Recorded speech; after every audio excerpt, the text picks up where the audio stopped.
সব জায়গা থেকে কোশ্চেন আসে এবং যে কোশ্চেন গুলো হুবাহু স্যাররা করে এবং যেভাবে অ্যান্সার গুলো তারা একসেপ্ট করে সবকিছু আজকে আমি তোমাদেরকে স্পুন ফিডিং করায় রাখবো। ঠিক আছে? তো ঠিক আছে, আমরা শুরু করি ফাংশন অফ দ্য স্টমাক। প্রথমে ফাংশন অফ দ্য স্টমাক আমরা যে জিনিসটা দেখবো সেটা হচ্ছে এটা একটা reservoir of the food particles. তোমাদের মধ্যে একজন বললো যে yes it is a reservoir of food particles. Yes it is right. এবং সব থেকে গুরুত্বপূর্ণ কথা হচ্ছে এটা convert the food into Qayyim. বুঝছো? মানে যে খাবারটা তুমি খাচ্ছ সেটাকে সে কন্ট্রাকশন করে করে সে কাইমে কনভার্ট করবে।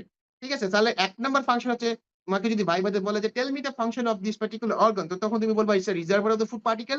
২ নাম্বার হচ্ছে it converts the food particle into chyme এবং it allows the digestion of the food proteinaceous particle. দেখো স্টমাকে কিন্তু কার্বোহাইড্রেট বেসিক্যালি ডাইজেশন হয় না। একজন লিখছো না মুশফিকা যে ডাইজেশন যেটা লিখছো এটা পার্টলি ট্রু পার্টলি ফলস। কারণ স্টমাকে সব খাবার কিন্তু ডাইজেস্ট হয় না। কিছু খাবার ডাইজেস্ট হয়, কিছু খাবার ডাইজেস্ট হয় না। শুধুমাত্র প্রোটিন খাবারগুলাই স্টমাকে পার্শিয়ালি ডাইজেস্ট হয়। লিপিড বলো কিংবা কার্বোহাইড্রেট জাতীয় খাবার বলো এগুলো কিন্তু স্টমাকে গিয়ে ডাইজেস্টেড হয় না।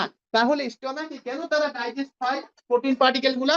কারণ স্টমাকে প্রোটিন পার্টিকেল গুলা ডাইজেস্ট হয় বিকজ স্টমাকে এখানে একটা এনজাইম থাকে, বিভিন্ন রকমের পেপসিন থাকে, এইচসিএল থাকে যেগুলো তোমার প্রোটিনেশিয়াস পার্টিকেলকেই শুধুমাত্র ডাইজেস্ট করতে কেপেবল। তোমার লিপিড বলো কিংবা কার্বোহাইড্রেট পার্টিকেল বলো এগুলো ডাইজেস্ট করার জন্য যে এনজাইম গুলো প্রয়োজন সেই এনজাইম গুলো তোমার এই স্টমাকে থাকে না। That's the reason why lipid কিংবা কার্বোহাইড্রেট স্টমাকে ডাইজেস্ট হয় না। ঠিক আছে? তাহলে ২ নাম্বার আমরা জিনিসটা জানলাম যে digestion of the protein particles into proteoses and peptones. ঠিক আছে? এবং এটা কেন করতেছে? বিকজ আমরা আগে বললাম পেপসিন এবং এইচসিএল এর প্রভাবে এই প্রোটিন পার্টিকেল গুলা তোমার এখানে হচ্ছে মানে ডাইজেস্টেড হয়ে যাচ্ছে। ঠিক আছে? এবং এখন এই যে এইচসিএল তোমরা জানো যে এই এইচসিএল টা কতটা মানে করোসিভ একটা এজেন্ট। তোমরা এইচএসসি তে অলরেডি পড়ে এসছো যে এইচসিএল আর তারপর H2SO4 এগুলো অত্যন্ত করোসিভ। তো তুমি চিন্তা করো তোমার স্টমাকে এইচসিএল সিক্রেট হচ্ছে কিন্তু তোমার স্টমাকের কোনো ক্ষতি হচ্ছে না। which means তোমার স্টমাকের তো এইচসিএল এর প্রভাবে তো এইচসিএল তো একটা স্ট্রং অ্যাসিড তাই না?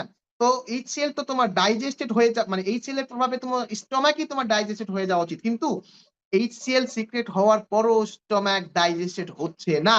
ওয়াই?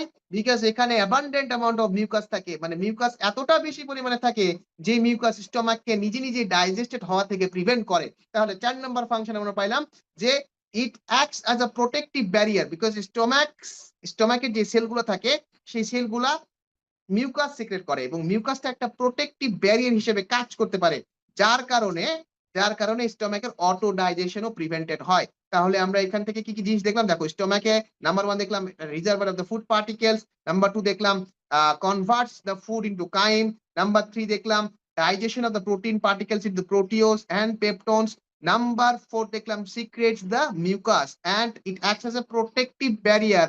বুঝছো? So that it can prevent the auto digestion. এই 4টা ফাংশন আমরা বলে ফেললাম। আবার দেখো তুমি যে খাবার খাচ্ছ আমরা জানি খাবারে কিন্তু অনেক সময় অনেক রকম মাইক্রোবস থাকে, অনেক ব্যাকটেরিয়া ভাইরাস এসব থেকে যায়। এই সব জিনিসগুলা কিন্তু খাবারে থাকে। আমরা জানি খাবারকে রান্না করার পরও কিন্তু কিছু পরিমাণের ফাঙ্গাস কিংবা আরো অন্যান্য খারাপ জিনিস থেকে যেতে পারে যেগুলো আমাদের শরীরের জন্য হার্মফুল হতে পারে। কিন্তু এই স্টমাকের এই যে এইচসিএল টা যেটা সিক্রেট হচ্ছে এ অলওয়েজ কিন্তু একটা অ্যাসিডিক এনভায়রনমেন্ট তৈরি করতেছে। এই অ্যাসিডিক এনভায়রনমেন্টটা থাকার কারণে ওই খাবারের মধ্যে যেগুলা ব্যাকটেরিয়া আছে না ওই কিংবা আমাদের শরীরের মধ্যেও কিন্তু নরমাল ফ্লোরা থাকে যেগুলো আমাদের আহ হেল্পফুল টু সাম এক্সটেন্ট কিন্তু আবার স্টমাকে গেলে আবার হার্মফুল হয়ে যায়। সো এই সবগুলা ব্যাকটেরিয়া কিংবা মাইক্রোবস এই সবগুলো থেকে প্রোটেকশন দিয়ে থাকে কে? এই যে এইচ সেলটা যেটা বের হলো না এই এইচ সেলটা আমাদেরকে প্রোটেকশন দিয়ে থাকে এই স্টমাকে। সো স্টমাকে অ্যাসিডিক এনভায়রনমেন্টের আরেকটা গুরুত্বপূর্ণ ফাংশন হচ্ছে যে এখানে একটা অ্যাসিডিক এনভায়রনমেন্ট তৈরি হচ্ছে সো দ্যাট এটা বিভিন্ন রকমের ব্যাকটেরিয়া ভাইরাস বা আদার্স যে মাইক্রো অর্গানিজমস গুলো রয়েছে সেগুলো থেকে যেন প্রোটেকশন দিয়ে থাকে। তাহলে আমরা 5টা ফাংশন কিন্তু অলরেডি পেয়ে গেলাম। এরপরে তোমরা ডাইজেশন বললা কিন্তু এখানে তো অ্যাবজর্পশনও হয়। মনে রাখবা স্টমাকের লাইনিং এপিথেলিয়াম কিন্তু সিম্পল কলামনার এপিথেলিয়াম। অর্থাৎ পৃথিবীতে যেই জায়গাতে তুমি কলামনার এপিথেলিয়াম পাবা সেই জায়গাতে তুমি মনে রাখবা এখানে অ্যাবজর্পশন হবে। অর্থাৎ যেহেতু স্টমাকের লাইনিং এপিথেলিয়ামে হচ্ছে simple columnar epithelium that's the reason এখানে অ্যাবজর্পশন হবে। কি কি অ্যাবজর্পশন হবে?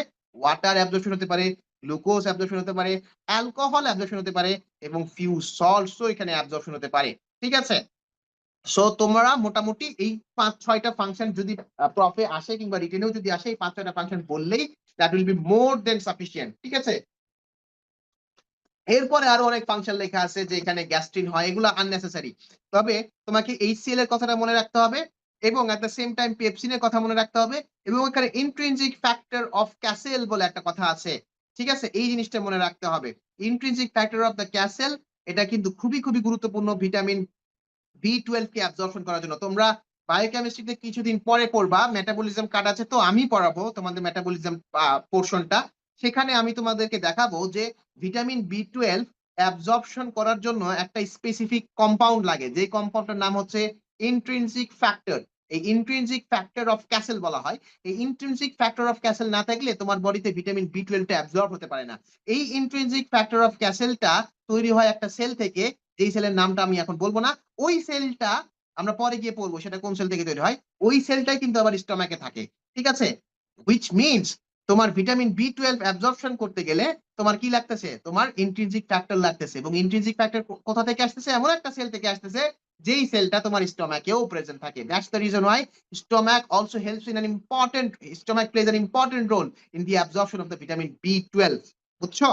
তাহলে তোমাকে অ্যাজ আ হোল যদি বলা হয় স্টমাকের ফাংশন, তাহলে তুমি এই কয়েকটা লিখেও দিয়ে আসতে পারো, আবার এট দ্য সেম টাইম যদি ভাইবাতে জিজ্ঞেসও করে তুমি বলতে পারো। এরপরে তোমাকে জিজ্ঞেস করতে পারে যে